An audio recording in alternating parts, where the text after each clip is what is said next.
It is Sunday, the 24th of June, 2018, Saint Jean-Baptiste Day in Quebec and elsewhere in the world. And I'm just starting up my alternative spiritual practice of protesting against Unitarian Universalist clergy abuse and a variety of other injustices and abuses and hypocrisy that Montreal Unitarians and also Unitarian Universalists more generally are unfortunately guilty of. We're looking at the mission statement of the Unitarian Church of Montreal. It says, as a spiritual community, we welcome and nurture, we inspire and challenge, we take action in the world. You may notice that there is no ethical content whatsoever in that mission statement. It doesn't say what Montreal Unitarians welcome and nurture. Montreal Unitarians could welcome and nurture things that are immoral and unethical, borderline criminal, actually criminal, and just plain evil. And to some extent they do. It doesn't say what Montreal Unitarians inspire or what they challenge. Montreal Unitarians could indeed inspire things and indeed people who are immoral and unethical and borderline criminal and even actually criminal. And they could challenge things that are actually good. They could challenge, for instance, my protest against Unitarian Universalist clergy abuse, and believe me, they do. And they do so in ways that are immoral, unethical, borderline criminal, and even actually criminal. I've been assaulted on several occasions by Montreal Unitarians. That's a crime. I've had my picket sign stolen by Montreal Unitarians. That's also a crime. And by the way, it wasn't just Montreal Unitarians who've stolen my picket signs. The fact of the matter is my picket signs have also been stolen by an Ottawa Unitarian who was here one day, and she loaded up her truck with my picket signs and drove off. So those are criminal acts by Unitarians that are inspired and welcomed and even nurtured by the members of the Unitarian Church of Montreal. And yes, we take action in the world. What I just mentioned, some of the actions that Montreal Unitarians take in the world that are immoral and unethical and borderline criminal and even actually criminal, such as assaulting me, such as stealing my picket signs. But there's more to it than that. Anyway, we're going to leave it at that for now. We're just going to circulate here. But I just wanted to introduce today's protest with a little reminder that the Unitarian Church of Montreal's mission statement is pretty meaningless, really. I mean, obviously they mean it to be interpreted in a positive light, you know, that they welcome and nurture good things, you know, that they inspire good things and challenge evil things, you know, that they take good actions in the world. But the fact of the matter is Montreal Unitarians at times do the exact opposite of that. And one of the worst things about Montreal Unitarians, to say nothing of Unitarian Universalists more generally, is that they're so self-righteous that they're pathologically allergic to acknowledging wrongdoing when they're clearly and unequivocally guilty of wrongdoing. It's just incredible how Montreal Unitarians just obstinately refuse to acknowledge the truth about clergy abuse locally and elsewhere in the Unitarian Universalist religious community, and how they have effectively condoned and even aided and abetted clergy abuse and clergy abuse cover-up and denial and so on, to say nothing of various other things, wrongdoings that Montreal Unitarians have done. If they were to responsibly acknowledge the injustices and abuses and indeed the hypocrisy that I'm protesting against and basically try to change their ways, well, my protest would end. But they have been ignoring this protest for over 20 years now. And I didn't rush out with picket signs at the first sign of trouble. You know, I spent about somewhere in the order of 2 years, trying to settle things internally with letters of grievance and so on and so forth within the church before I decided to peacefully protest outside the church, because I was getting nowhere with the leadership of the Unitarian Church of Montreal. So there's some people pulling up here. I should say that before I started my protest this morning, a larger white Mercedes than that one pulled up as I was setting up my freestanding picket signs, you can see here, and the woman was looking at me and looking at the signs, and you know, so I basically had a little chat with her and explained to her what the signs she was looking at were about. She was looking at these signs here: Unitarian Universalist misuse blasphemy law to cover up and deny pedophilia and rape. So I explained to her that the Unitarian Universalist Association in Boston hired Stikeman Elliott barristers and solicitors litigation lawyer Maitre Marc-Andre Coulombe to falsely accuse me of the criminal act of blasphemous libel, which is essentially blaspheming against a religion. It's basically Canada's anti-blasphemy law uses the term blasphemous libel to describe blasphemy. And the reason for this was to intimidate me into removing blog posts about Unitarian Universalists who'd been charged, tried, and convicted of what the Unitarian Universalist Association's Canadian attorney describes as such despicable crimes as pedophilia and rape. So when I explained that to her, she pointed out that, yeah, that's happening all over the place. In other words, clergy abuse, cover-up, and denial is happening all over the place. Obviously not just the Unitarian Universalist religious community. And she said, yes, they're trying to shut you up. So she got it. She understood.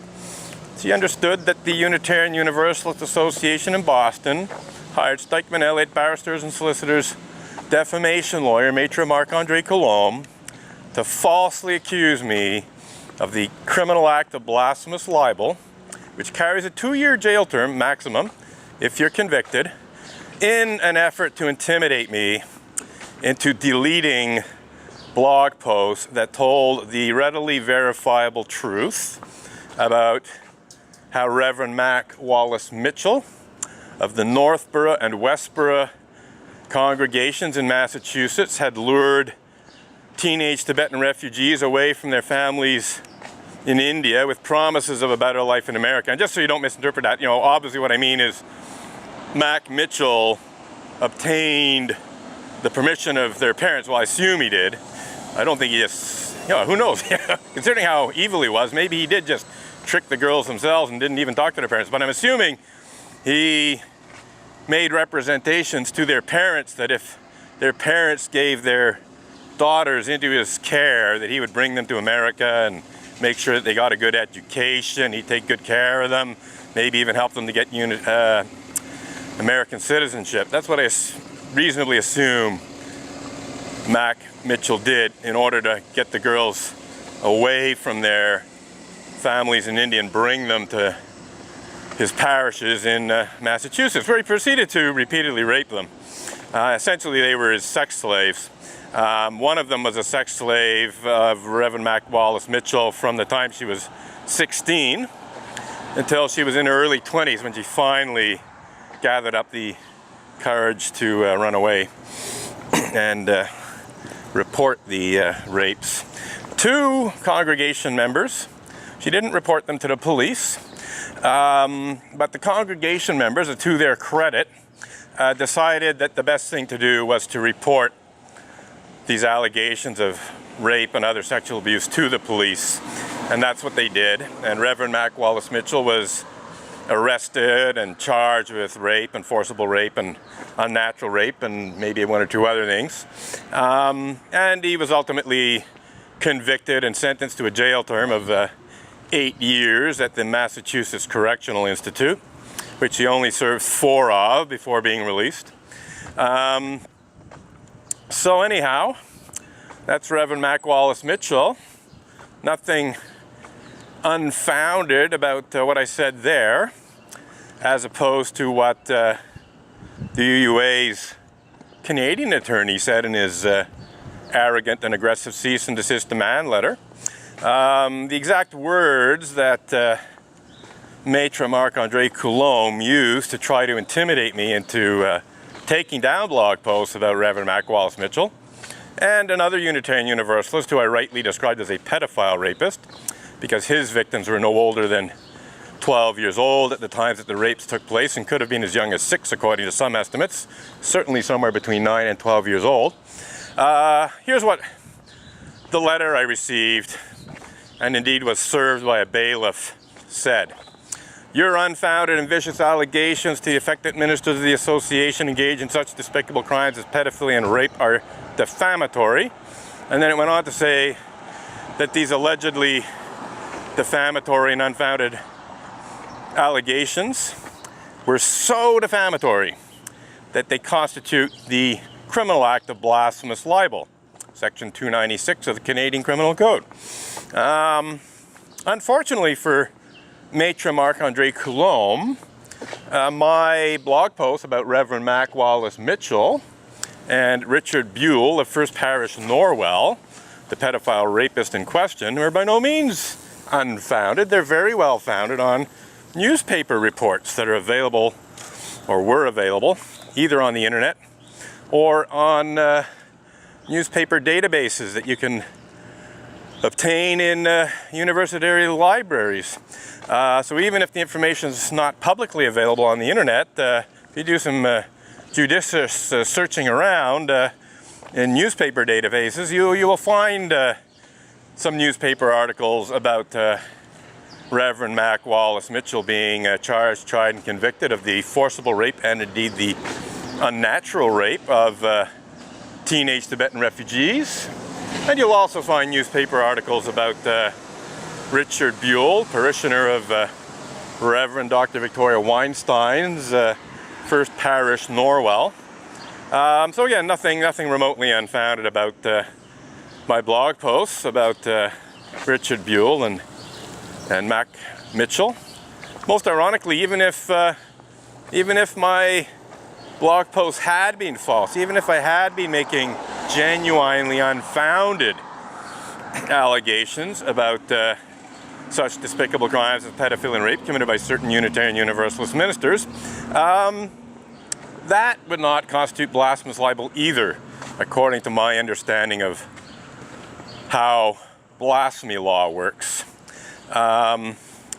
Essentially, as I said, blasphemy is, blasphemous libel specifically is blaspheming against a religion. So it's essentially attacking what a religion holds to be sacred and holy. So the only circumstance under which I could be guilty of making blog posts, one more time, let's read.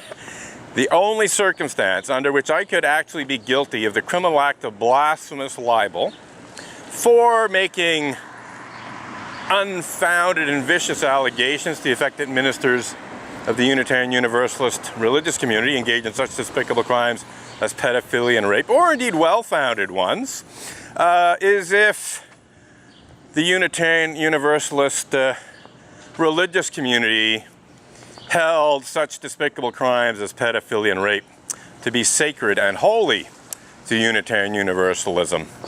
At least when they're committed by Unitarian Universalist ministers. So I'm pretty sure that's not the case.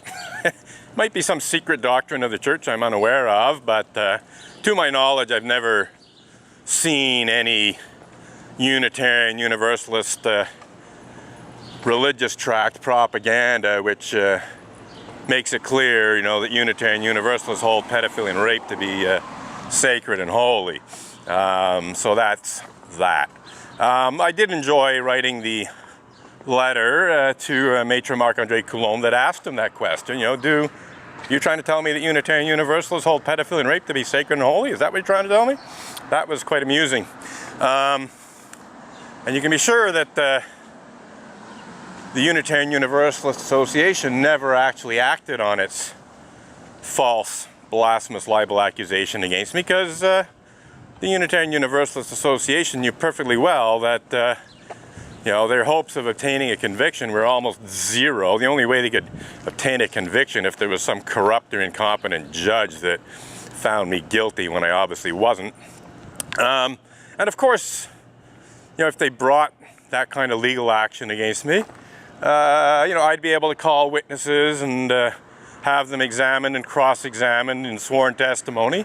And who knows what would come out in a court of law if I was able to examine and cross-examine, let's say, UUA Executive Vice President Kathleen K. Montgomery about Unitarian Universalist clergy sex abuse, because Kathleen K. Montgomery presided over 30 years worth or more, 3 decades at least, of Unitarian Universalist cover-up and denial of all kinds of clergy abuse.